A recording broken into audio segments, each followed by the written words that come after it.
Cool. Um,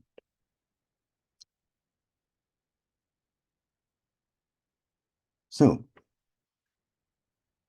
I hope that is visible to you all. Please shout if it isn't, and I can then continue. So ethics and future studies is the topic. Um, and oops, yep. And it's all about what are the ethics of research that shapes the thoughts and opinions about the future. And there's the front cover of the book. And my chapter in it is chapter 13, a lucky number, Ethics in Research for Resilience and Societal Collapse. Uh, yes, well, what is the responsibility of people who proclaim and warn of impending doom? Um, One of the other reasons I sort of chose this as a contribution to Vaughan's book was it coincided with a request to help develop a policy for a group of people who are working on very deep questions about the survival of humanity. Very much concerned about their responsibilities for the kind of work they were doing. And so this grew as an idea of what to actually do. One of the first things I came across is what do we actually call this sort of area we're interested in? There's lots of words around futures research, futuristics, futures thinking, futuring, futurology, and foresight certainly became a popular word in policy making. Um, Futurists actually it was one I would have preferred, but I think the Italian artists of the early part of the 20th century grabbed that and sort of used it as a way of actually uh, developing some ideas that were certainly not appropriate for us. So I've dropped futurism as an idea, and I've now keep it very simple to say the term future studies for an academic context of actually looking at what the future means from that point of view, and using foresight in a practical context when we're applying future studies. So it's a very interesting development now around the actual language we use for this. So future studies and foresight is what we're about. Now, straight in then to societal collapse. So when the Limits to Growth was published in 1972, climate change was just one variable in sort of the factor of pollution. In the same year, at the first UN Environment Conference in Stockholm, climate change hardly registered on the agenda. It was as if dawn was breaking, but it took a long time. Over the next 50 years, we saw the Intergovernmental Panel on Climate Change, created to collate and assess the evidence. The Earth Summit was held in Rio in 1992. Governments agreed on the United Nations Framework Convention on Climate Change with the objective of stabilizing greenhouse gas concentrations, and we all know all about that. So in 1977, we have the Kyoto Protocol. It was agreed and then developed. Tried to reduce emissions by an average of 5%. Then the Paris Accord in 2016, followed by Glasgow and Cairo and Dubai. So we see that sort of track of increasing the awareness of the possibility, this waking up, this possibility of massive disruptions and severe dislocations of people and perhaps societal collapse. And this concept of net zero carbon emissions is taking center stage. But for me, the full consequences are still actors in the wings of this play. A little bit about the sort of the history of collapse thinking. There's this neologism called collapsology, a transdisciplinary study of the risks of collapse of industrial civilization. Is it about to collapse, or is it already collapsing? From reading around, you might well believe we're right in the middle of collapsing. Are we running in midair over the cliff edge with seconds before we plunge into the depths? Well, There is certainly a considerable literature on collapse. The decline and fall of the Roman Empire. Rome became decadent, led to that decline, but that took 400 or 500 years to actually roll out. Arnold Toynbee's study of history looks at the sort of cyclical nature of expansion and contraction of civilizations. Joseph Tainter, obviously very systems way of looking at things, um, producing the idea that societies often fail in some sense under their own weight. The complexity of the society gets so great that it collapses. We have Jared Diamond looking at the evidence from previous civilizations to sort of compare what's actually happening and to extrapolate to what we face today. We've seen apocalyptic books take more of this tone, really, and the main driver is often seen as climate change. I recently read The Uninhabitable Earth by David Wallace Wells, and the fly leaf of that book starts off, "It is worse, much worse than you think," which is very encouraging. Not. We also have apocalypse in culture a lot. There is, something about societal collapse. It makes great Hollywood movies. From the earliest H.G. Wells, the Time Machine, The War of the Worlds, Mad Max, Blade Runner, Hunger Games, Handmaid's Tale, and many more. They all draw back the curtain on what life might be like if society collapses. It's a form of self-abuse. We like scaring ourselves. The adrenaline flows and the emotions rise. It's also interesting to note that the far-right reading material has always used collapse as in apocalyptic visions, which lend nicely to the ideology of a rebirth of a pure order under their control, of course. So it's interesting to sort of think about how we embed collapse concepts in our culture. So, which way do we steer? This desire to see the future is driven in large part by the underlying desire to control the direction of travel. It's like an old sailing ship has a crow's nest from where a sailor can see a further horizon than on the deck. Governments, organizations, and people are looking out to steer a course to take control of the ship, which usually means having power over others. This power dimension of the future extends beyond steering a good course through troubles ahead. It is also a way to control the minds of people in the present. Our ship's captain is keen to know that enemy ships are out there, but he may not want the crew to know. So studying the future affords power and control or influence over others. And this affordance requires decisions about how to use that power. And then that leads us into this world of morality and ethics. What is the right way to use this power? Now, of course, the complication is that the future is uncertain. We do not have assured knowledge. We only have plausible stories to which we might attach probability estimates. And from among the plausible stories, we decide the one story that we prefer and promote that to our advantage over others. So obviously, definitely entering the field of morality and ethics. Research by itself is future studies. Thousands of researchers have extended our knowledge and understanding of the world. And as they've done so, that has exposed a plethora of dangerous megatrends and potential tipping points.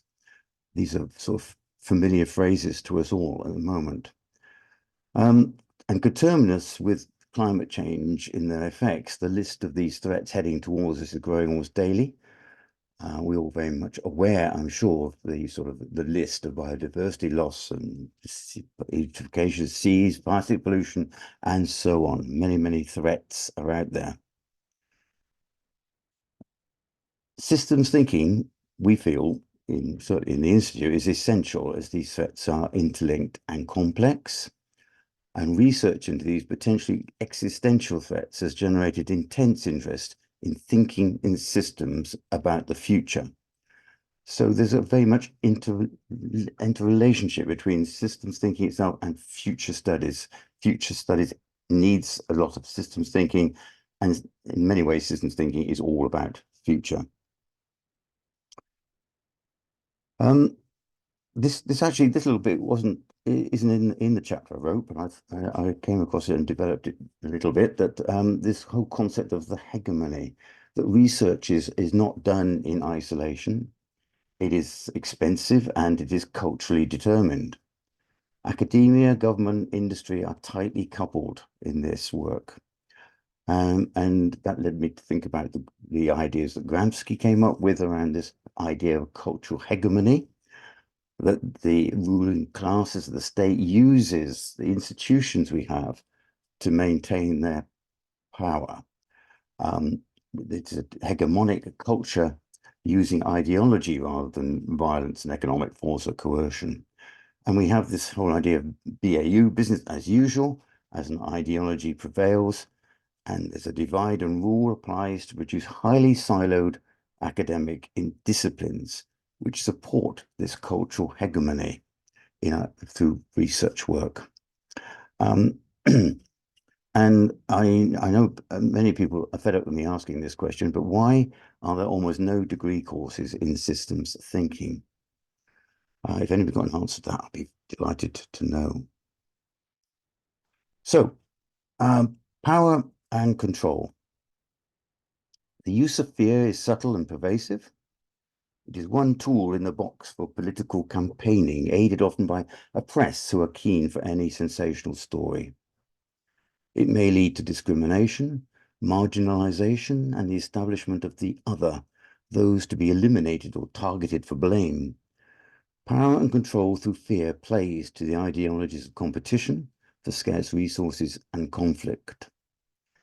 And what better ways to create fear than to invent scenarios of doom and gloom from which, of course, the politician will rescue you if you vote for them.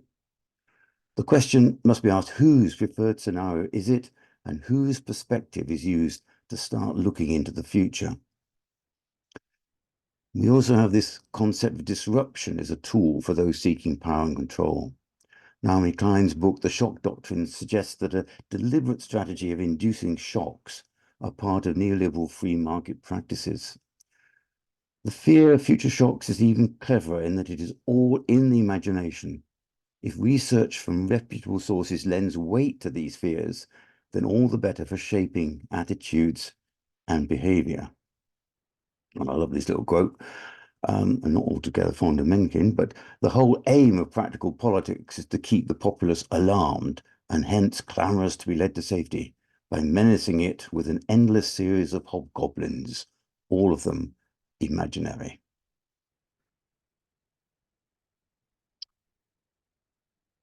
So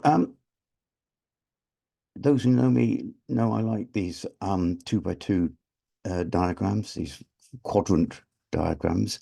So a little bit of assessment of for societal collapse here. Is there a high chance of it actually happening or a slight chance? Will the disruption that results from it be low or high?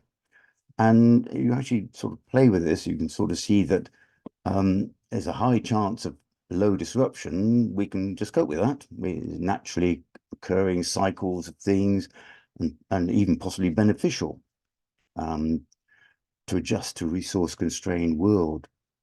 That low disruption mode is quite interesting. If there's just a slight chance of low disruption, then absolutely nothing to worry about at all. There's no action needed. We just need business as usual with a little bit of prudence around that sort of disruption that might happen. But when we move over to this sort of high disruption, the story is there that if we believe that collapse is absolutely inevitable, it's a high chance it's going to collapse. What do we do? What's the response?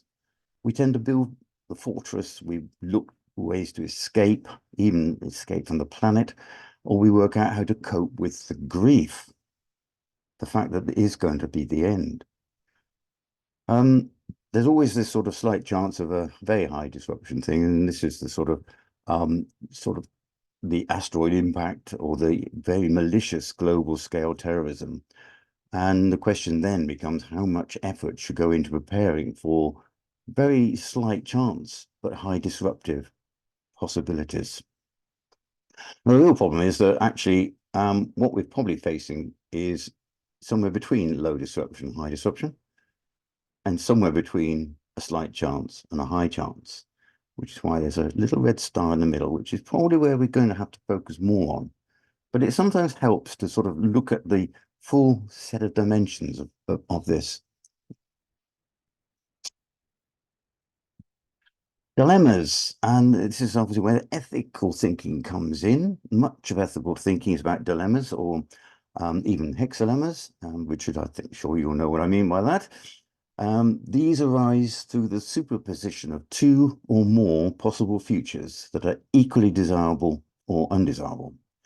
These futures determine action in the present. Often a choice must be made of which path to tread.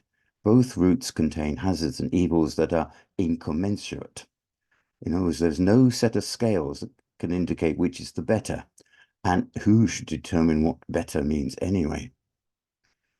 There's another superposition occurring when we imagine a distant future that could trigger more than one possible course of action now.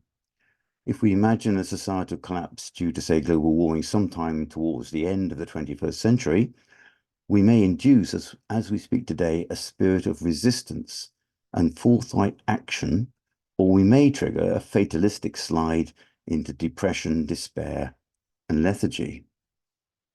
If we are pressing hard the sense of inevitability of societal collapse, what is our ethical and social responsibility? What are the dangers? What could go wrong? So here we are facing up to dilemmas straight away. And then we have this sort of slight paradox of future thinking.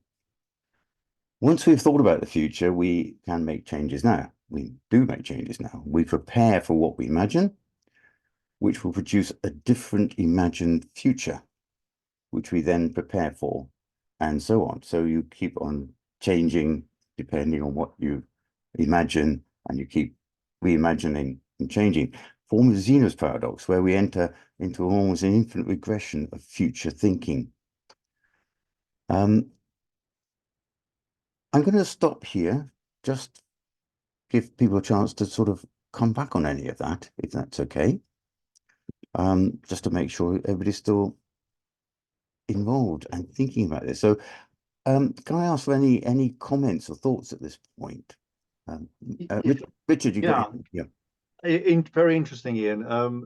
Henry mentioned earlier on there about the AI, which, as you know, is somewhat of an obsession of mine at the moment.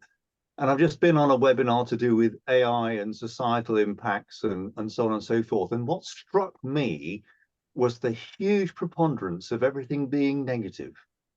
It's going to be bad for this. It's going to be bad for that. And absolutely, of course, it could be. But if anything, I was making a plea for, okay, let's see both the threats and the opportunities. Because I think once you start to look at in a more connected and systemic way, those opportunities become a little bit more visible, and it's not all doom and gloom, which of course confers an implicit power to those doom and gloomers, because they're the ones that know all about it. But actually, interestingly, they actually didn't know a lot about the thing they were talking about. They quite freely admitted that they didn't know much about AI and the technologies and so on and so forth. And so I was struck very strongly by this tendency to always look on the negative side of things, because disruption equals negativity, doesn't it? Actually, maybe not.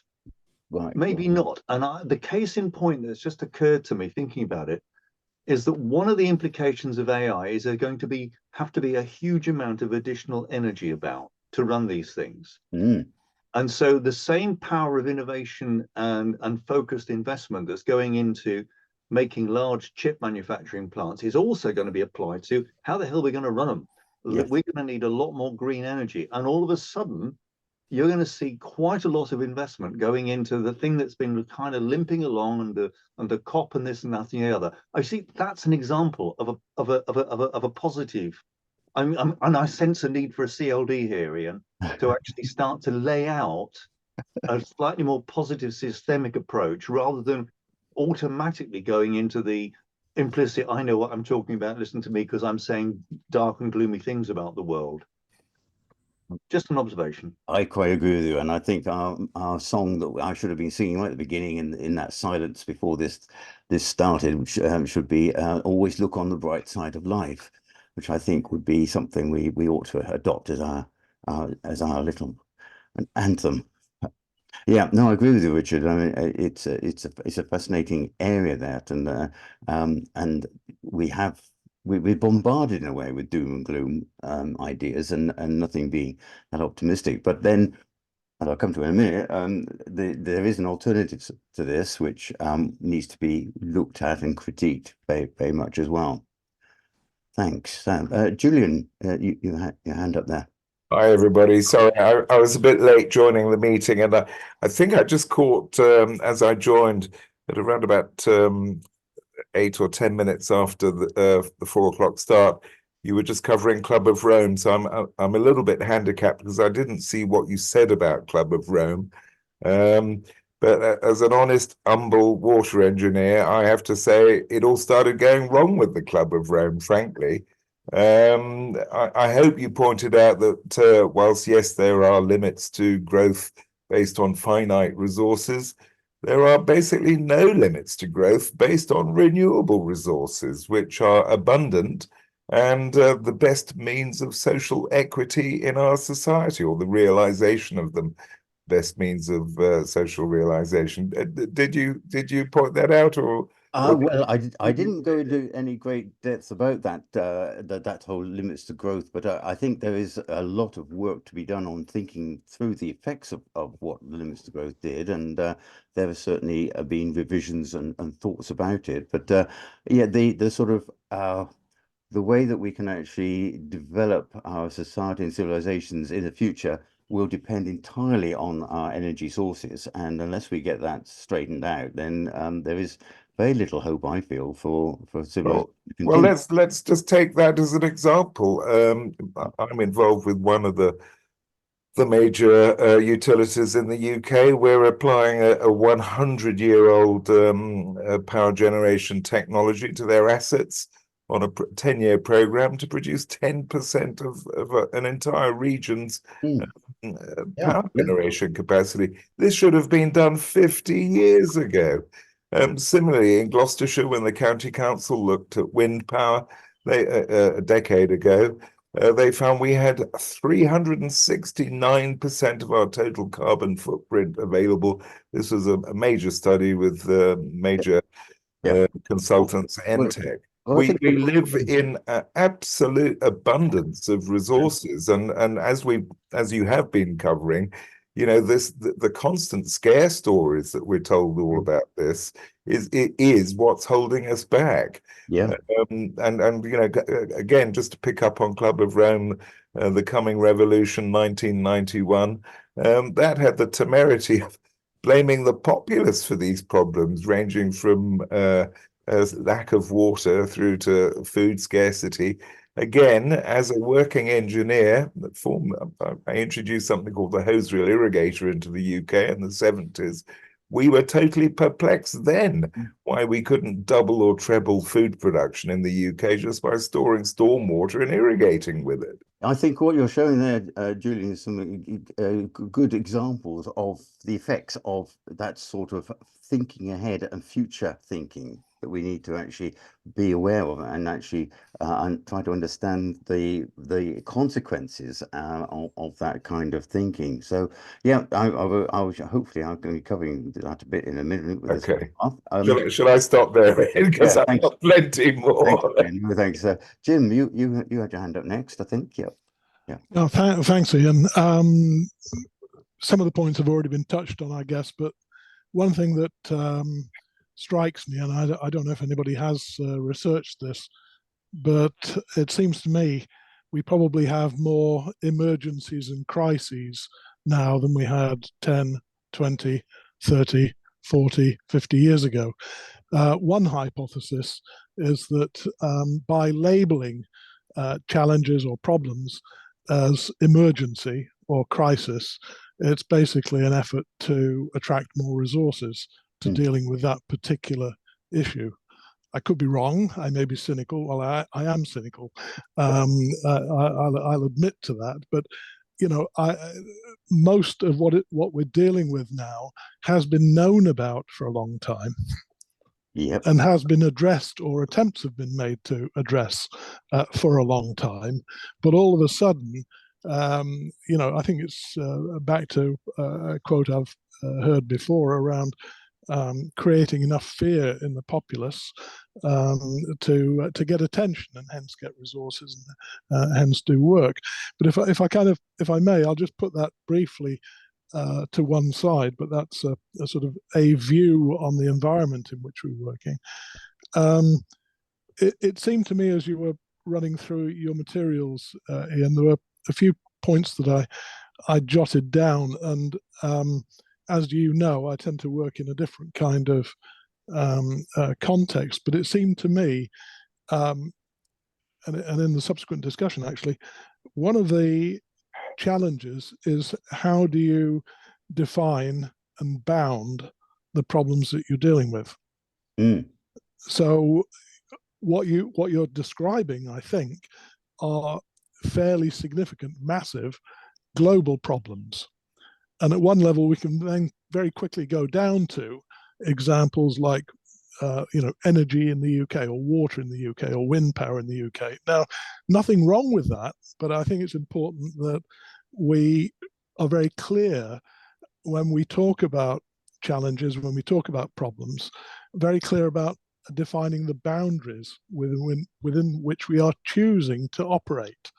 And I think one could reasonably argue that we may not solve the world's problems, but we could solve some local problems in a way that's actually quite helpful to the world at large. So I think that's fair enough. But that clarity around definition and bounding is important. So that is really, to my mind, about what is the problem, or what is the issue or challenge we're choosing to deal with. Mm-hmm. And I'll just very quickly make a couple more comments, because I think going beyond that, there's a serious question about who has the power to decide on any possible solutions. Because it's all very well we can boil the oceans and think of great ideas, but who has the power to decide? What criteria do they operate to? How do you influence their criteria to help them come to perhaps better long-term decisions? So there's the power to decide. And then I think no less important, and I think this loops all the way back to Club of Rome, at least in my view, it's not just power to decide, it's capability to act. Mm-hmm. Yeah. Because, smart people, systems people can do lots of interesting modeling stuff and feed it into so-called decision makers, but who's actually got the capability to act on this stuff? And I think if I can vaguely remember back to the Club of Rome time, I've got lots of grey hair. If I can remember back to the Club of Rome time, apart from any other consideration, there simply wasn't a widespread capability to act on some of the models. I just, final comment, when it comes to that, the notion of implementation, I kind of revert back to some of Peter Checklin's stuff, which was around desirability, systemic desirability of a possible solution, and cultural feasibility. Yeah, no. So it's not just what's the problem, but how do you decide it, and where is the capability to act?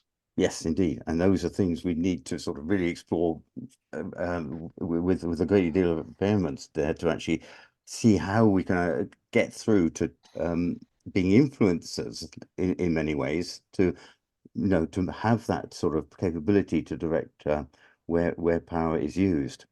Yeah, so some very big interesting questions there, Jim. Thanks for that. Bruce, I think you went. Hello. Yeah, I've got just a couple of comments.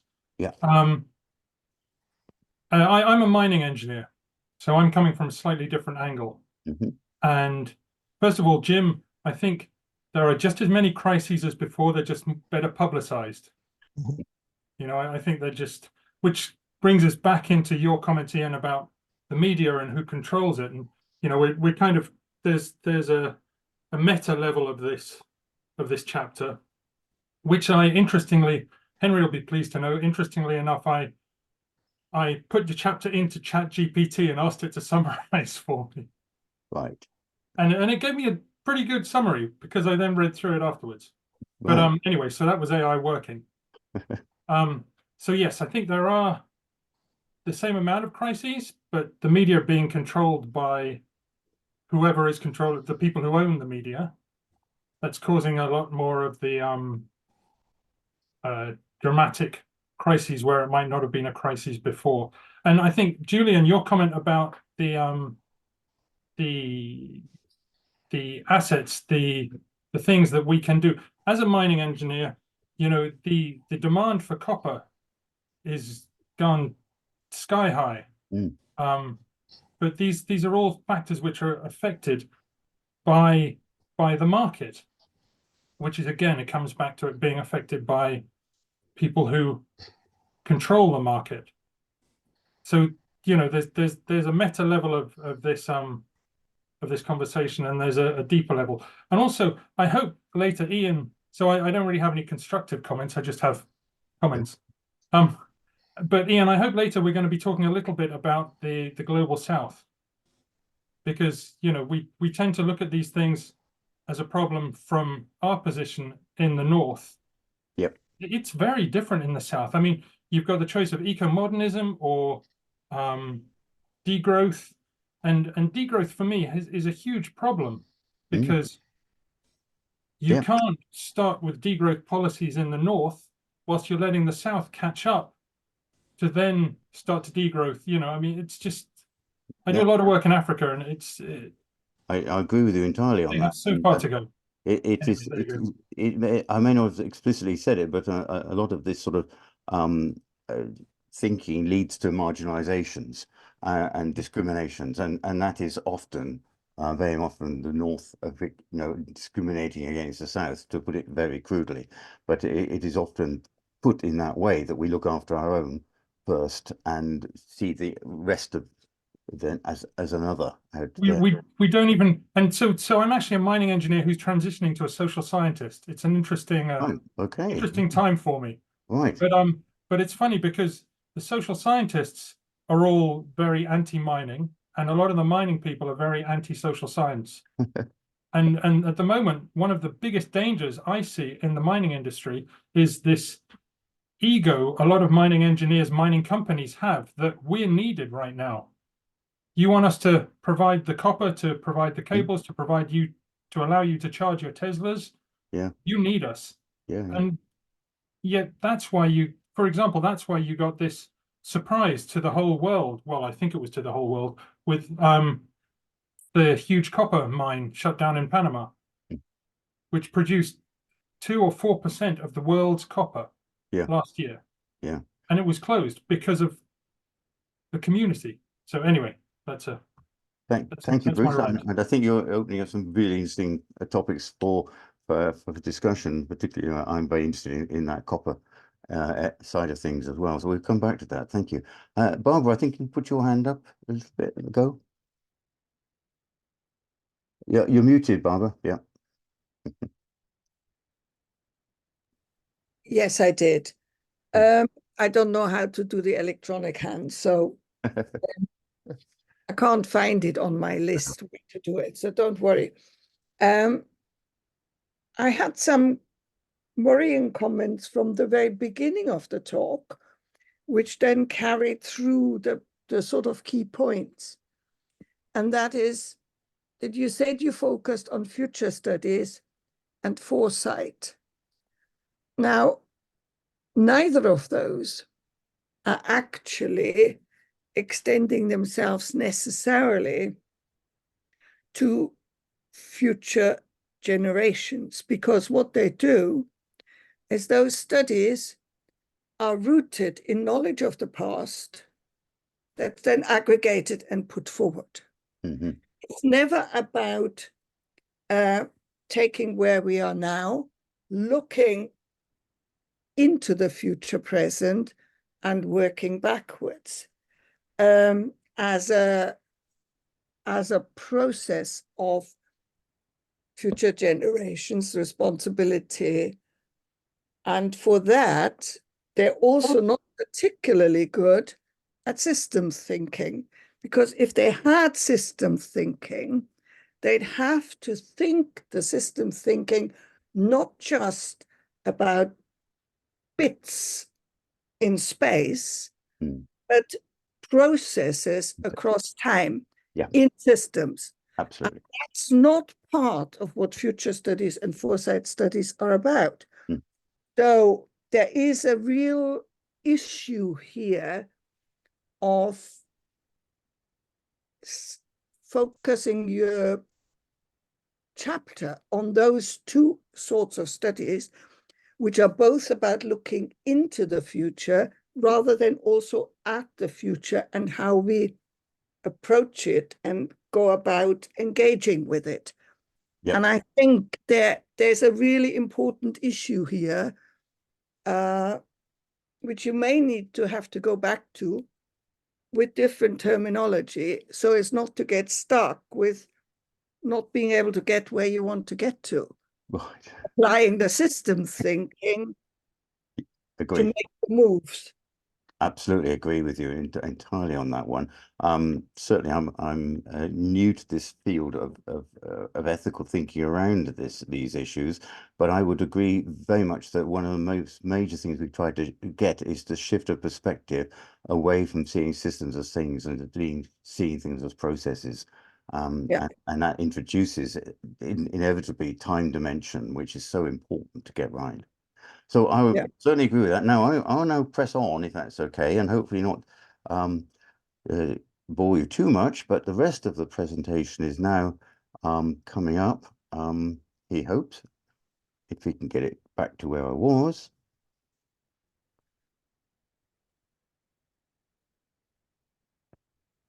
Yeah, it worked. I hope you're still all there. So onwards to ethical tropes, as I call them. I'm not quite sure what the word trope really means, but it's got so many definitions. But I think these are tropes that are coming up here.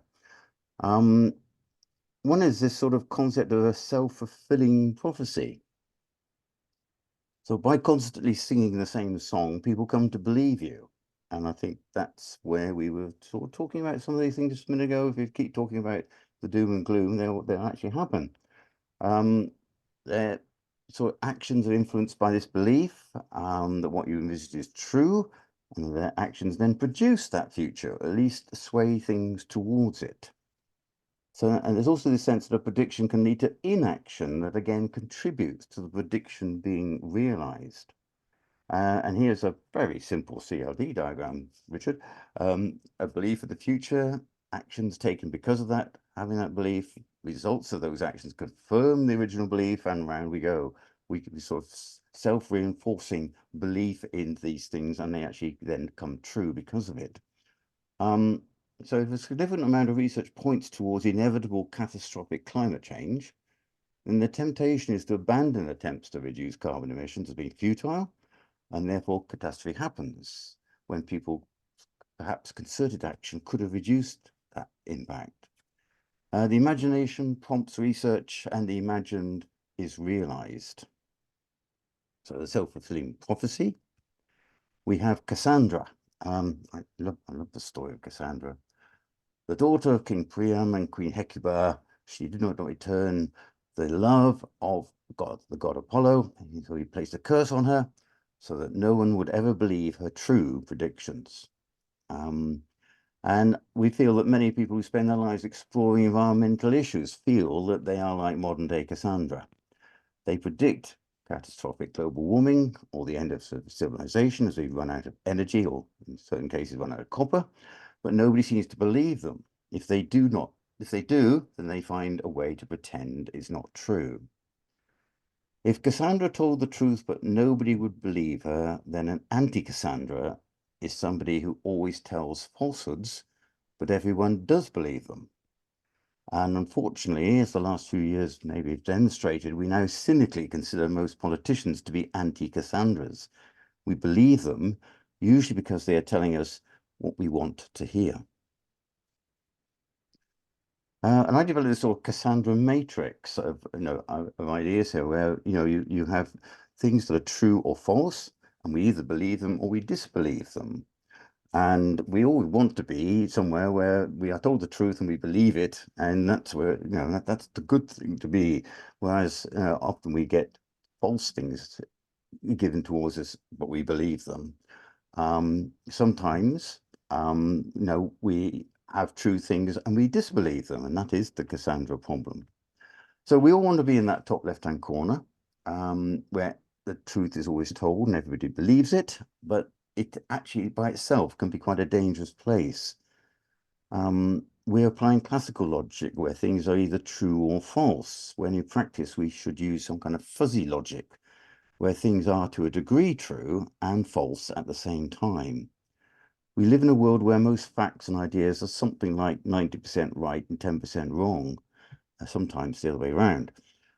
We are trying, though, through cycles of critical learning to move towards that top left-hand corner while realizing that we can never get there. Indeed, it would be unwise and dangerous to assume we can have scientifically proven facts. We must learn to live with just sufficiently high degrees of probability if we wish to make decisions and act. This makes us vulnerable to those opposed to change who wield that stick of certainty. So Cassandra's dilemma arises when she asks herself the self-fulfilling question, what if my telling the story makes it come true? She can predict the future, but should she just keep quiet because otherwise people will not believe her and so do not do anything to change? We have another lovely little dilemma here, and I think many of us will really understand it, the Parzival's dilemma. Which of the two paths would you choose if one went off a cliff and the other into quicksand? The complication in this lies in the assumption that we know the outcome in advance, that both routes end in devastation. In future studies, we can only imagine what the outcomes are. We can never be certain, and we can never measure anything to use as a choice-making instrument. And that is the heart of ethical dilemmas in future studies. The stakes were too high for error. If we are damned for our actions but don't know our actions' result, then how dare we act? And yet, how dare we refrain? It's possible because he was a knight in King Arthur's days. He was faced by that dilemma that he was brought up and trained to conform with the belief that he should refrain and should hold back. It was improper to ask questions. And yet when his injured king could only be healed by the spontaneous act of a knight's noble heart, Parsifal is locked in the dilemma and does nothing, and he is damned. And another really beautiful example is called the Catch-22. I think we are all very familiar with that sort of double bind we're in. So the dilemma for future studies is often similar. It's the double bind.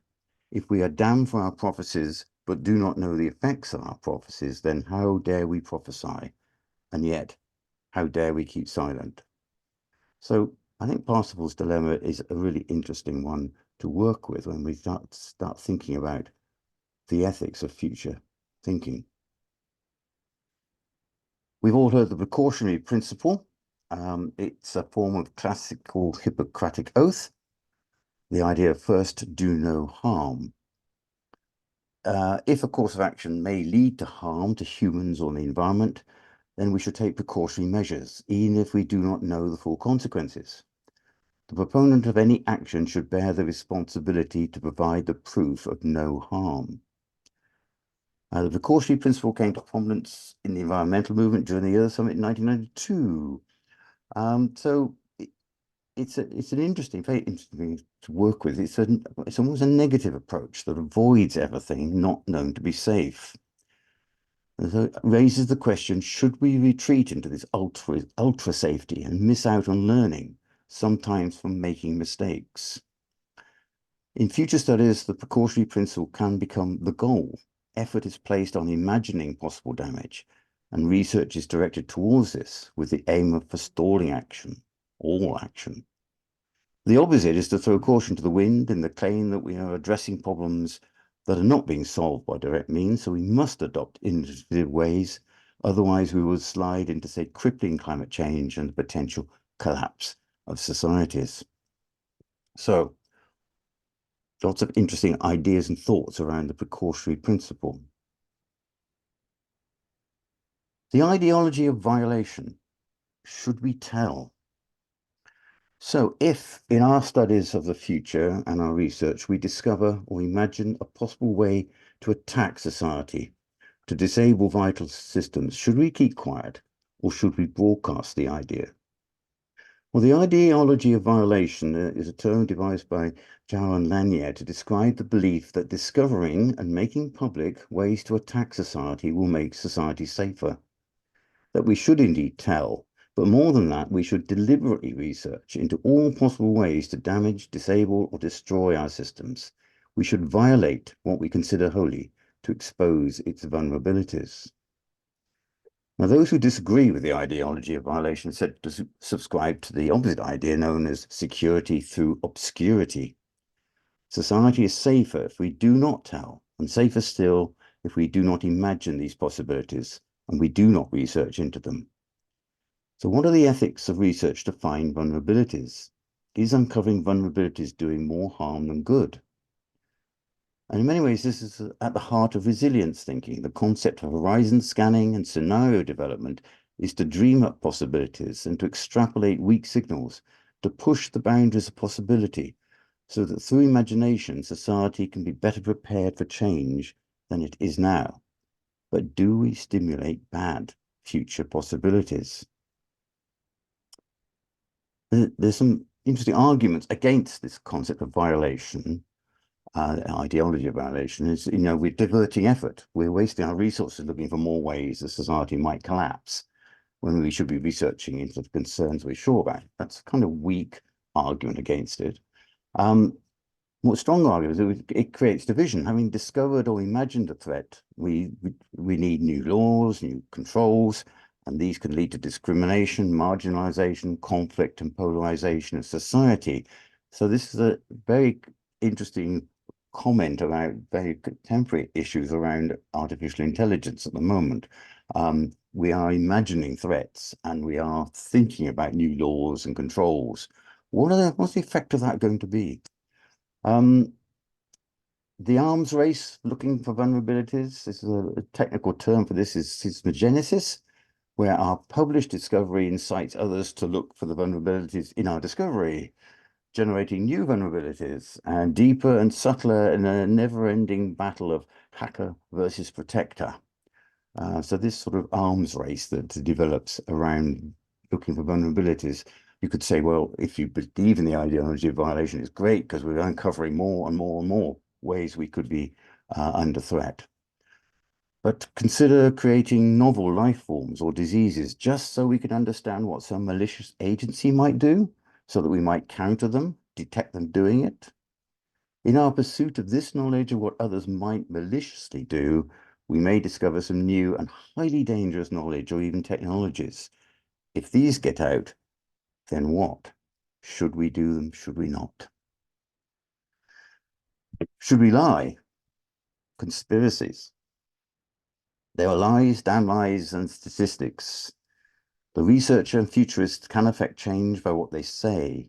If they believe strongly enough that their work points to collapse and disintegration of society, and that telling people so will make it happen or accelerate the process, then they could manipulate the message. Is it right to bend the truth or conspire to lose certain parts of the story for fear of alarm and shock?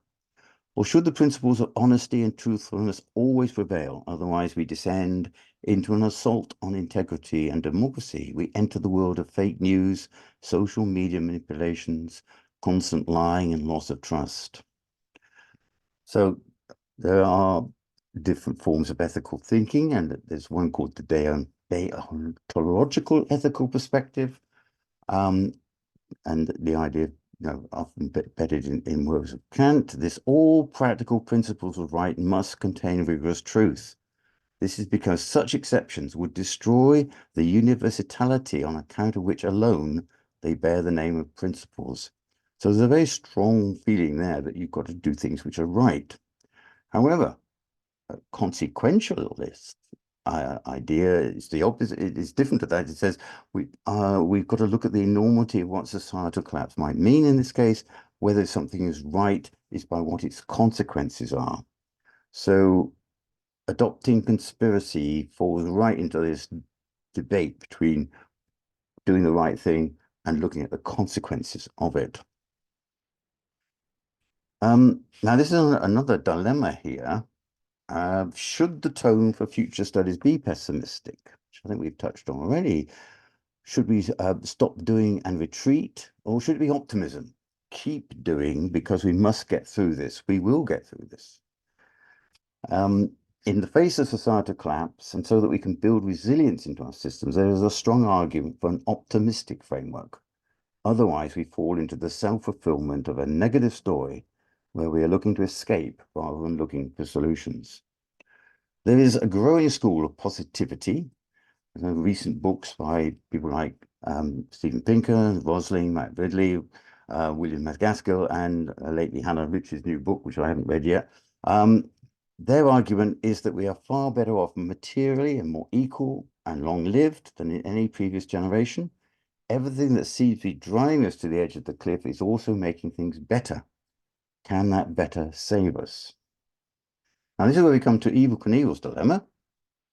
Those who may not know, Evel Knievel was a professional ramp-to-ramp motorcycle jumper. And one of his stunts was an attempt to jump the Snake River Canyon on a rocket-powered motorcycle. So the thing to do is imagine if he was halfway across and the thought occurred to him, this is polluting the atmosphere. I should stop this. And so he turns off the rocket engine. He would end up at the bottom of Snake Canyon. The analogy is that our drive to improve existing systems, although polluting as we go on, will get us to the other side, where we have sufficient sophistication and technical abilities to build our utopia. But if we stop now, we will fail to construct what is necessary to survive and instead plunge into societal collapse.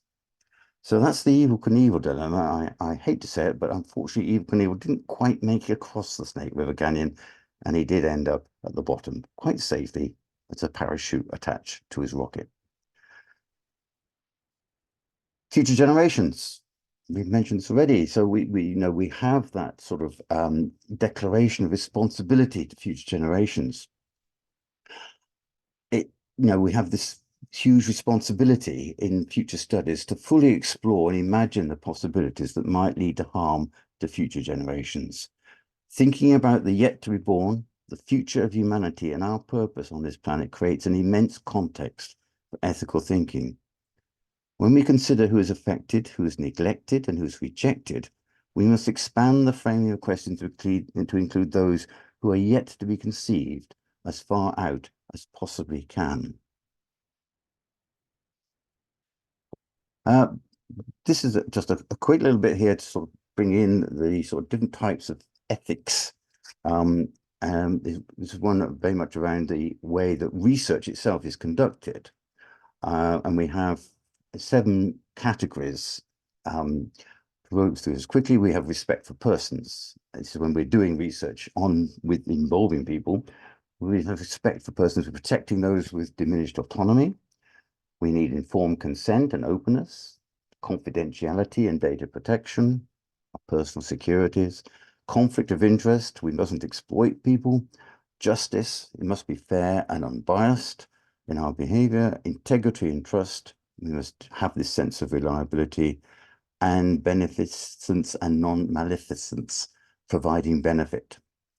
In a way, the first 4 of these, what you might call these virtue ethics, they're about how to research with people and on people who are involved or directly affected by the activity of research. The last 3 are about doing good, or at least not doing harm. These are the outer principles directed at people generally and towards non-human actors and nature. And the 7th principle itself is what is called the intersubjective community assessment of what is good, right, or just for all.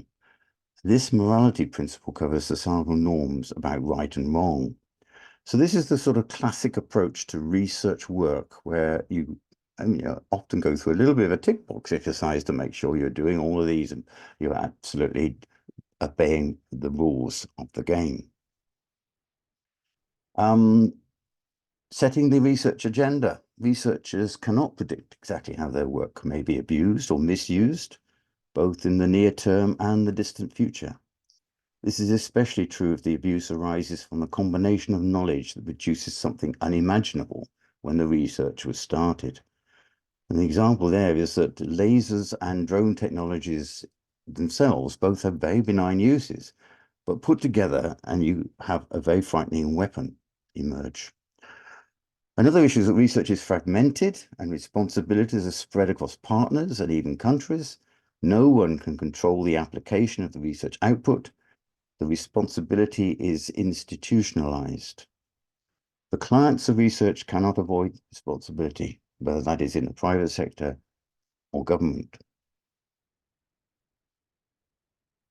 So, types of ethics. When we refer to benefits, risks, and harms, it suggests a consequentialist form of moral reasoning, where the consequences of our research define the ethical practice that we adopt. For future studies, this is doubly problematic. Firstly, we cannot know exactly what the consequences might be in the present conditions. This is, in a way, the predicament of all science and research, but we can explore the possibilities with the knowledge of our current systems. Secondly, for the future, the systems we are considering have not yet emerged within the complex interactions that will happen to create this future. And that is often very much when we start thinking in terms of sort of chaos ideas, and small changes can have very large implications later, and we'd never no idea what emergent properties might actually come about because of what the future may generate. But what other ethics can we apply to this concept of research feeding future studies? We discussed a minute ago about virtue ethics, the original form of ethics for research, with the perspective of concern with all aspects of a researcher's professional behavior. We've touched upon deontological ethics, about doing what is right, no matter the consequences. And these approaches suggest that guided and rule-governed research practice can serve to fulfill moral obligations. In this framing, research that affects future studies can be considered right, even if the imagined consequences are bad, as long as we follow rules or moral law based on our values and principles: integrity, truth, and justice. That's the deontological ethics. So research that feeds future thinking can have both intrinsic value and extrinsic consequences, which suggests we need a combination of deontological and consequential ethics. So we need to blend them. How on earth does that happen? Now, to resolve this, maybe we can follow Habermas and the concepts of discourse or communicative ethics. In this, the issues and interests are discussed freely without any coercion, so that understanding is widespread, and out of this emerges an agreement. It's an interesting concept, and it's also very interesting that there's a strong movement towards large group processes to determine courses of action, such as citizens' assemblies, where we have randomly chosen people presented with the issues, and after rounds of discussion, they produce recommendations. This is a democratic ethic. Is it possible that future studies could operate in this environment of scrutiny? Perhaps the concept of pragmatic ethics is a development of this, in that moral direction decisions on what future studies should do evolves like scientific knowledge. It is a social activity over the course of generations, never fixed, always evolving and changing. It's in the same way that science proceeds through hypotheses and conjectures that are challenged and refuted, only to be replaced by new theories or paradigms. Our ethical position on future studies could shift and change as future generations refine the ideas and replace them because of their inquiries and their discourse about them. And another stream of ethical thinking, though, is apparent in movements like the Deep Adaptation Forum. And this is about the concept of care ethics. As a branch of feminist thought, the moral values emerge that stress empathy and compassion. An increasing theme in future studies is the need to cope with grief. as we recognize the destruction of the natural world, the loss of biodiversity is a one-way street, as we appreciate the death of species. So there's this care ethic very much in that mode of coping with the stresses and anxiety that comes out. Future studies also requires, therefore, this plurality of ethical thinking. There's no one way to determine what is right to research. To a certain extent, it's a bit of a cop-out in a way. There's no answers to this. There are many dangers, as we see, from considering the ideology of violation. The more we can freely talk about the issues, the greater the chance that we can decide how to proceed with research. This is a form of intuitive ethics. We just get better at knowing what is good or bad. Now, in the same way that we are toying with endowing nature with legal rights and the ideas of earth jurisprudence develops, our understanding of the relevance of governance beyond humanity to the whole earth community, perhaps we can apply contractarian ethics. So the question is it time to produce a social contract, or should we say a peace with nature treaty, where instead of the state, we work with the higher authority of the whole earth? The Earth Charter movement attempts this. This connects very much with the ideas of Werner Ulrich and C. West Churchman's whole system ethics. So we need to sort of have that in mind, that we should be expanding our ideas to the whole system in which we are a part, and using that as our guiding principles for ethical behavior. So in conclusion, we looked at working with people on existential questions might trigger depression and anxiety. The magnitude of the problems and the lack of political effort to address them may lead some towards political violence if we're not careful. Studying the future affords power and control or influence over others. Whose perspective and preferred futures dominate? Who gets marginalized? We have self-fulfilling prophecies. Our foresight generates the future. We are damned if we do and damned if we do not. We are in a double bind. Should we research into how vulnerable our systems are, or should we stay away from that? Should we conspire to affect the future? Being prepared is an ethical response to the stories of the future. Should ethical concerns drive research? Stirring up fear produces a reaction to deny it, which entrenches the behavior that causes the fear. The reaction is stronger than the action. And what ethical framing should we adopt for future studies? As you see, quite a list of issues and problems and questions. And my final sort of word with this is that there are many more deep imponderables about how we conduct future studies with the aim of building resilient communities and civilization. If we believe that societal collapse is inevitable, then what are the consequences for future studies? What duty do we have as researchers, and to whom do we owe that duty? Do we abandon future generations and focus on those alive or about to be born? Does this line of thinking generate a new form of doomsayer that channels our compassion and humanity towards coping with the end? Do we have death counseling applied to society? If instead we only believe societal collapse is possible, but not inevitable, then what are our duties, and does preventing collapse take ethical priority over other concerns because the consequences are so great? That is me done. I shall stop sharing there and see if everybody's still with me.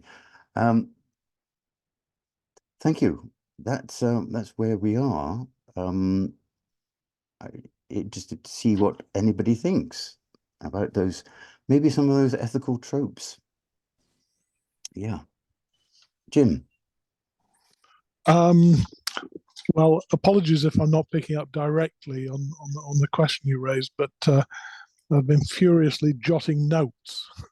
So thank you for pulling all of that together. I mean, just a quick comment, and then hopefully a little more structured observation for discussion.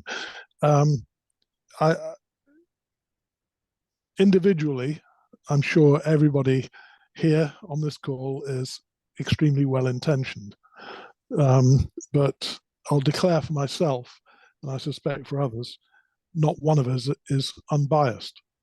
Yeah. Now, that I think becomes quite tricky to deal with in a practical sense, recognizing that nobody's unbiased, including the well-intentioned practitioner. So I think what is important in intervening in problematic situations is to do one's best to declare starting assumptions. I mean, the label I would tend to use is assumptions. We can use others if we wish. But in other words, what I'm trying to get at is from what particular assumption base does this definition of a problem, or in other words, the framing of it, or a decision regarding how to deal with it, or action being taken, from what perspective does this make sense? So that's the throwaway line. What I'm hoping might be more interesting, and not necessarily for one that can be resolved today. It was as you were going through all of this, Ian,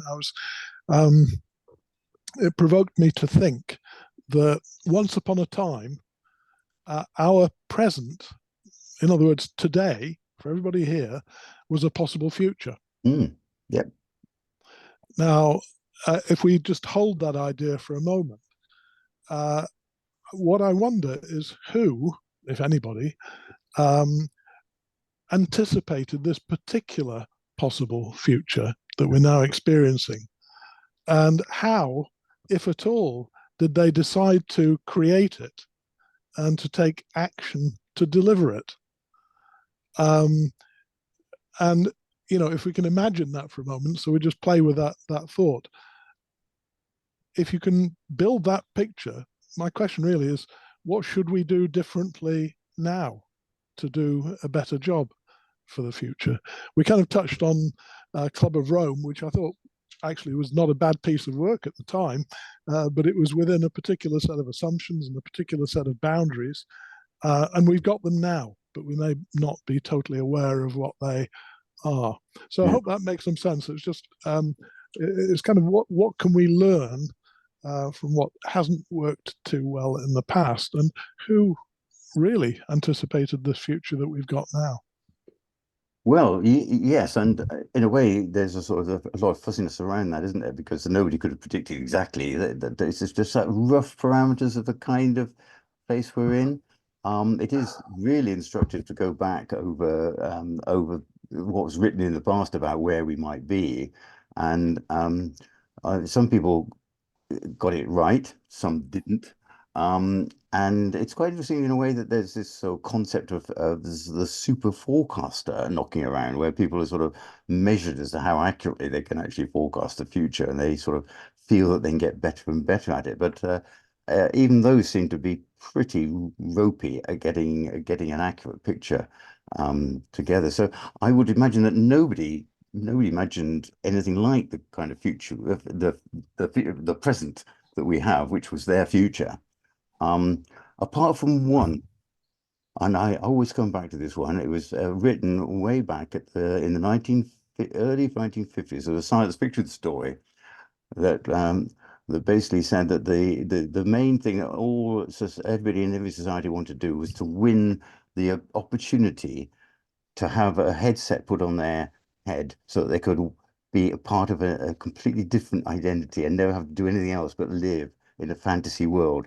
And that one's come true, I think. Yeah, we have that ability now to actually live in a completely imagined virtual world. So yeah, I agree with what you're saying, that you know it's the assumptions there that we sort of have to be absolutely certain we to critique all the time, to actually ask, what are these assumptions? Whose assumptions are they? Where are they coming from? And what are the implications for them? Yeah. If I may just very quickly, Ian, it's then the connection between that forecasting or futurology or whatever label we want to put on it, and real world action that's really tricky. It's not just who, if anybody, anticipated the future that we're now experiencing. It's today, but what, if any, meaningful decisions or action were they able to take that influenced the fact we've reached this point today? Mm. Yeah. Yeah. Because if we can't answer that, we can't deal with problems in the future, I would suggest. True. Always learning, isn't it? It's always a matter of trying to question about what it was we got us there in the first place. Yeah. Oh. Okay. I think Barbara, you had your hand up a minute ago. Yeah. Yeah. Right. I'd like to come back to system thinking again, because just on 2 examples. Towards the end, you asked, should we conspire to affect the future? And my answer would be, we can't avoid but affect the future, because everything we do connects with everything else and extends into the future. Mm. So we are planning to do something specific or not, but everything we do has an impact that ripples into the future.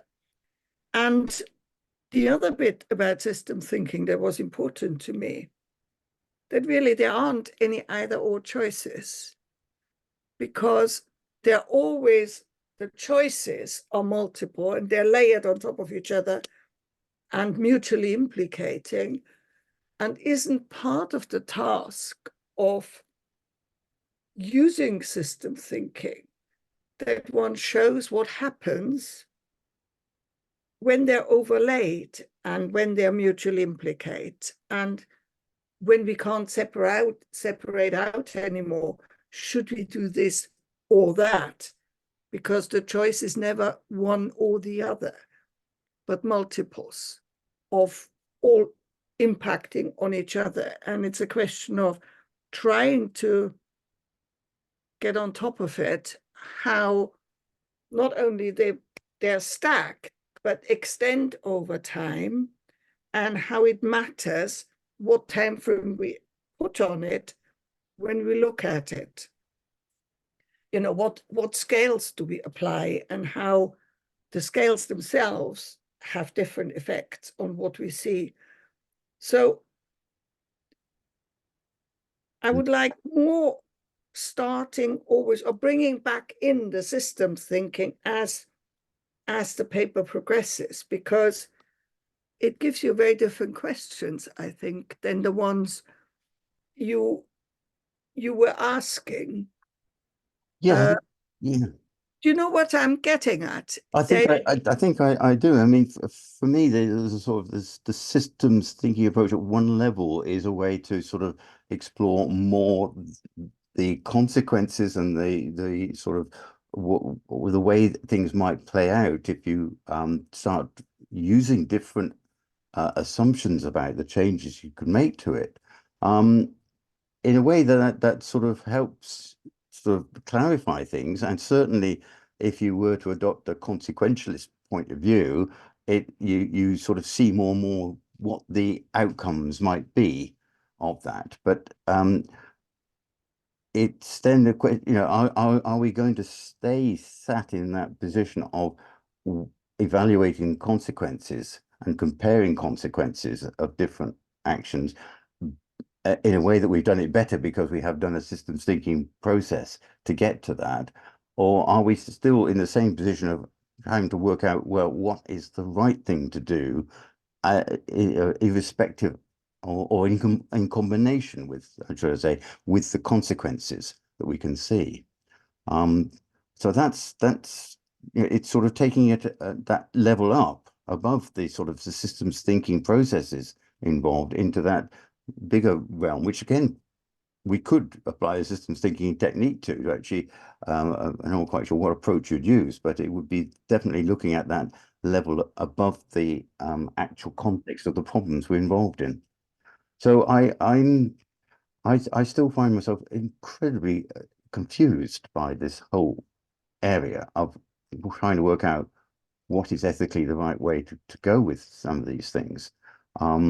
When I talked about conspiring, I was deliberately thinking not just sort of conspiring in that gentle sense of we should get together and talk about these things, but really conspiring, actually, should we really deliberately put together some kind of program to work together towards an end, which is, you know, what we want, but we don't necessarily know how to get there. But you know, should we conspire to change things, either by deliberately suppression or by deliberately using the kind of mechanisms that we feel aren't right, in a sense, that they are using dishonest approaches. But you know, if that's driven by our beliefs in the consequences, are they right thing to do? Huge questions. So I'm gonna sort of park them there, and I'll leave them with us. I don't think we can answer them today, but just move on. Stuart, you have your hand up next. Yeah. Yeah, can you hear me okay? Yeah, thanks. Yeah. Yeah, great. I think it follows on from your main point you're making there. I mean, I'm involved in one of the government's, the government's futures group, which advises groups like Cabinet Office, and it's all very gloomy, and the responsibility of that weighs a bit heavy, I have to admit.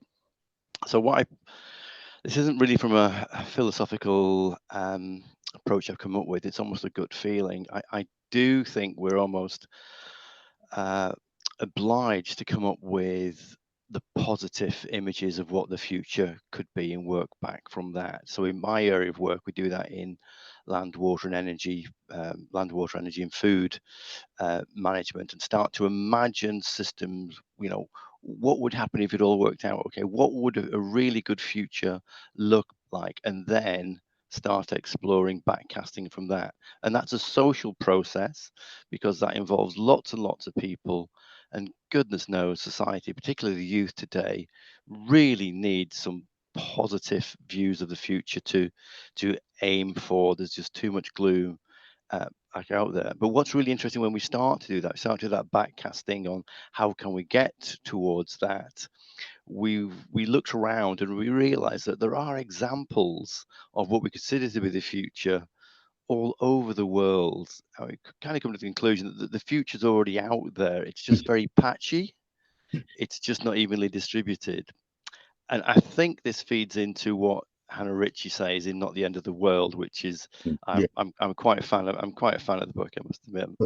That it's a race. We really need to speed up the change to get to what she believes will be the first ever generations to be able to live in a sustainable way before we damage the earth by really starting some runaway systems collapses. And it is the race. Can we prevent the damage enough with what we're doing to be able to get? And it's just over the horizon. We're going to have, you know, the population will be level. We've got more technology, more ways of harnessing unlimited natural resources than we've ever had before.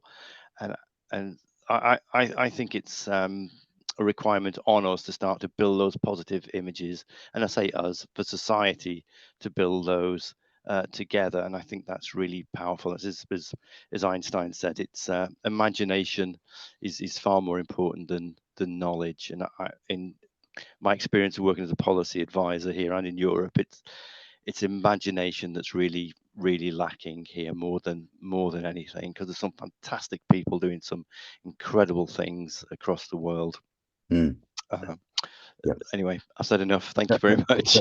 That's Stuart. That's great. I mean, one of the things I did also put into the chapter that I didn't talk about today was the whole ethics of communicating research and future studies ideas, and how, you know, we have a huge responsibility there to think hard about, you know, getting the messages out, and maybe some messages we might need to detune or repress, maybe. So it's just so that we come back to this conspiring to present something which generates the optimism, because we might believe that without that optimism being generated, we'll end up in the doom. So there is that sort of thought there. Just to balance things out, really, we need some positivism. We do. We need positive things, right? Henry.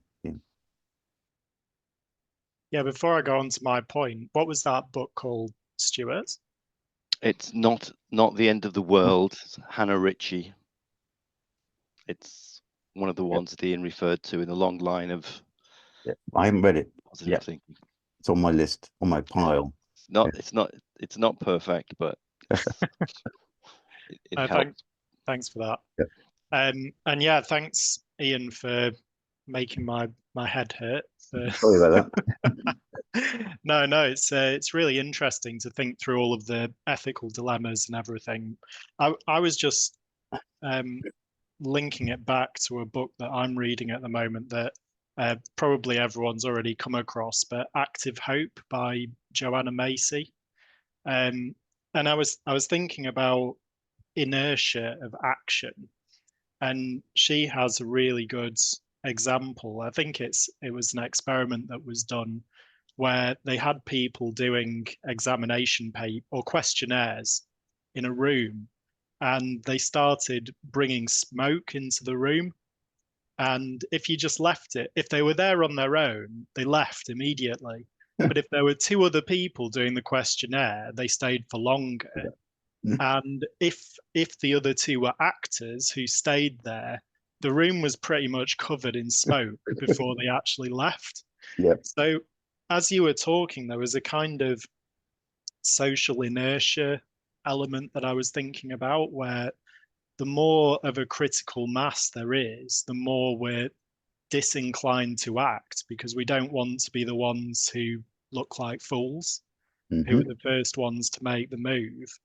And the other one was around planning, because, and I think, Stuart, you've just really kind of hit the nail on the head about what I was kind of thinking about, which was you need to plan for the future, even, and accept the fact that we don't know what the future holds. And then go into that with a kind of curious mind that, there is going to be emergence at play. So within a year, you'll know that you need to tweak your target probably. And I think maybe one of the problems that government makes is that they set these hard and fast targets and they always miss them.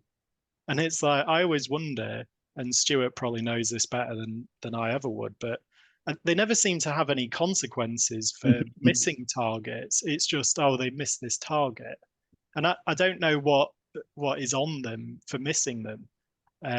But I suppose the other side is, if they didn't have hard targets, if they were more woolly, they'd be even easier to wiggle out of. So that they were just a couple of the things that were kind of coming up for me as you were talking.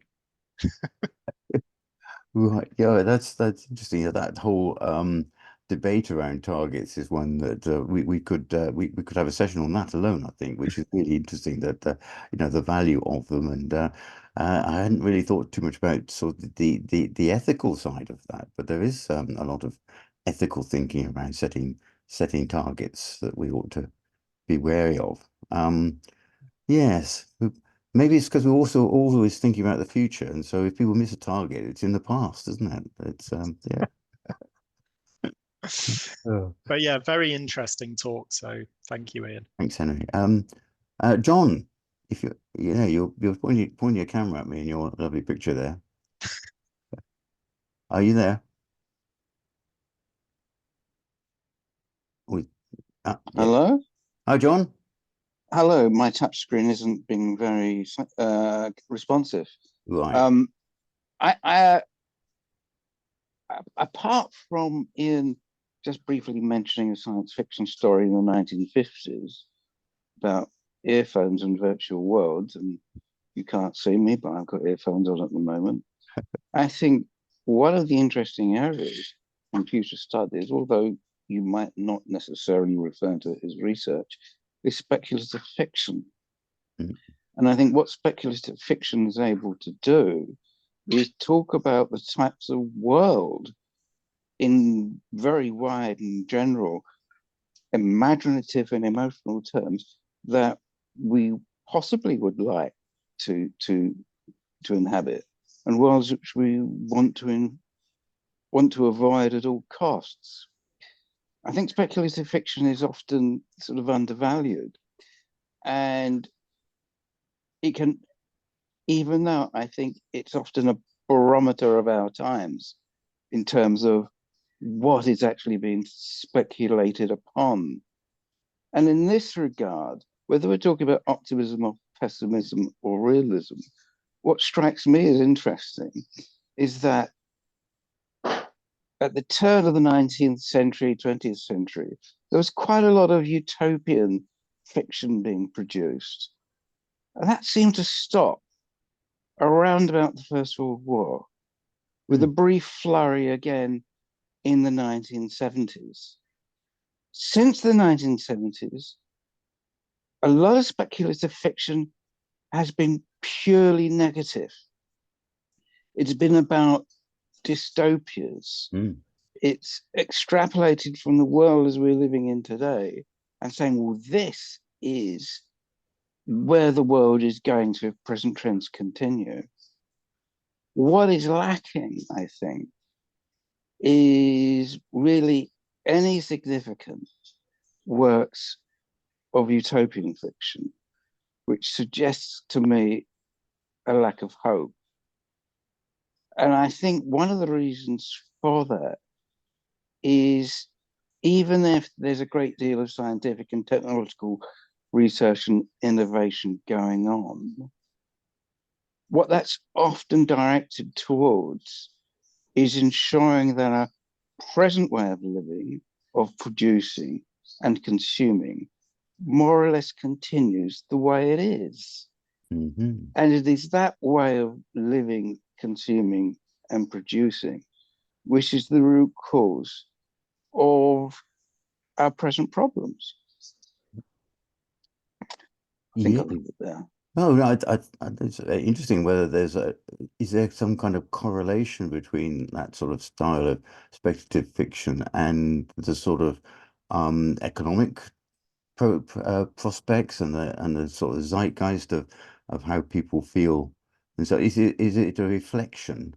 And then, the question is how much of it is actually then able to change that by, if we did find that there was an upsurge in writing utopian fiction, would that have a consequent effect? Or so there's some interesting ideas there. Again, it all comes around to, should we be in a way taking more notice of the narratives that we are using, and be deliberately trying to engineer those narratives to support the kind of direction we'd like to go.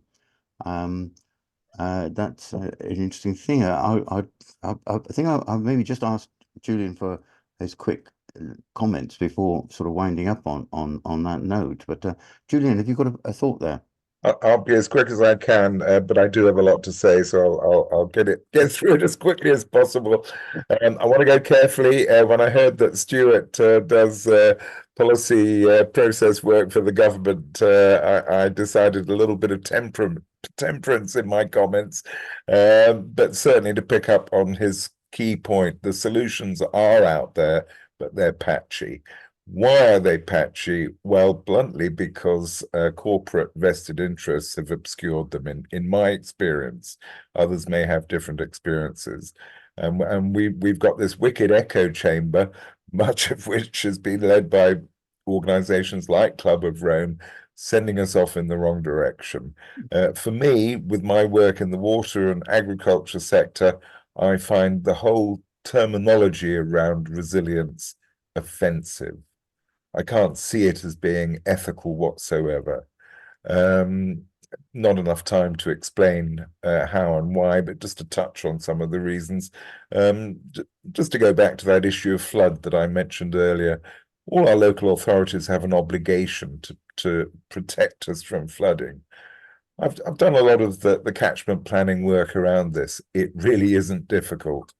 It's an empirical planning process. So, and we do it according to hydrographs. But at the moment, sadly, probably 4% of the national flood budget is going into local community-led projects. 95+% is going into civil engineering organizations' turnover, and they're just simply not appropriate.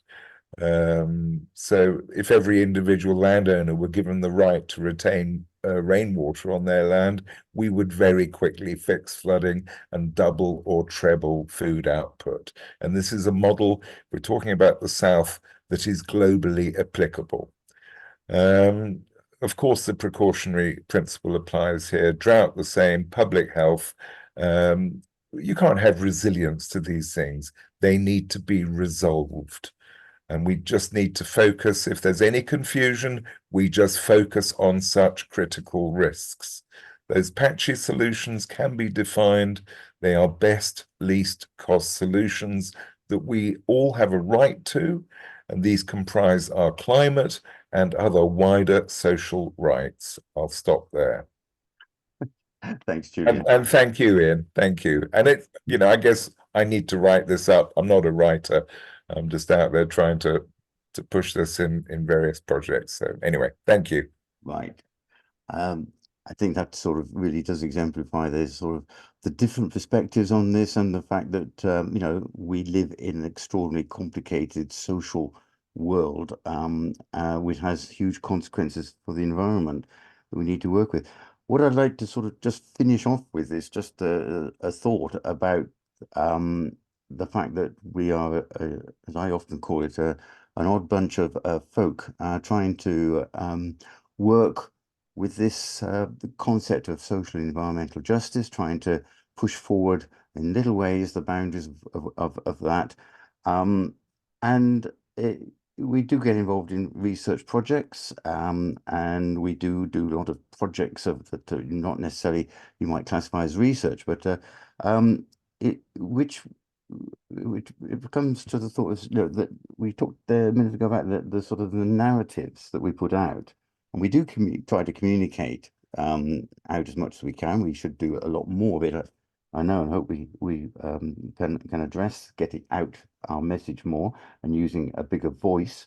But the real question is, for me, from today, is what type of ethical stance should we use as an institute itself?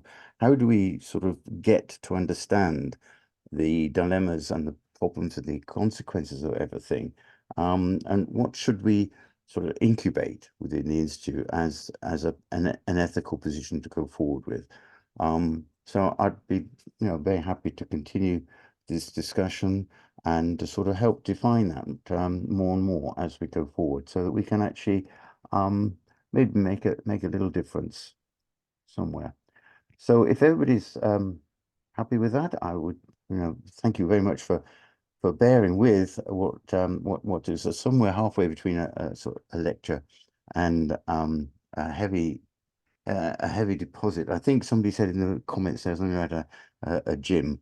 So I think I hopefully I haven't worked you out too much today, but thank you all for coming.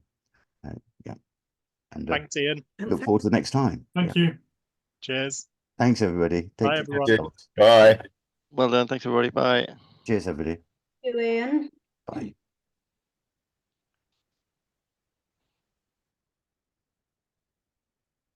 Thank you, Ian. That was Thank you, Karen. and I had loads of points that I didn't cover. Yeah, I know. Yes. How are you anyway? Are you well? Yeah, not too bad. I've had this chesty, awful, but I mean coffee bug thing for a couple of weeks now, and I'm still coughing away. And but getting back to one stage, I was completely wiped out in that sense of feeling like a wet rag. But hopefully on the mend now. I did actually go to my yoga class last night, so I survived that. So that was good. Yeah. I wonder if selected elements of that could be the basis of we could interview you on the conversation club that we've started. Yeah, happy. Yeah, delighted to do something like that. Some Yeah. of that, perhaps not too much of the philosophical stuff, but No. Yeah. I mean, I put a lot in there, and I couldn't keep up with writing down the interesting points. Yeah, you're going to share the slides, did you say? I can do, yes. I'll put the recording up. Oh, I should stop the recording, really, shouldn't I? I'll cut this end bit off. I'm getting quite good at editing software now, so editing things like this. So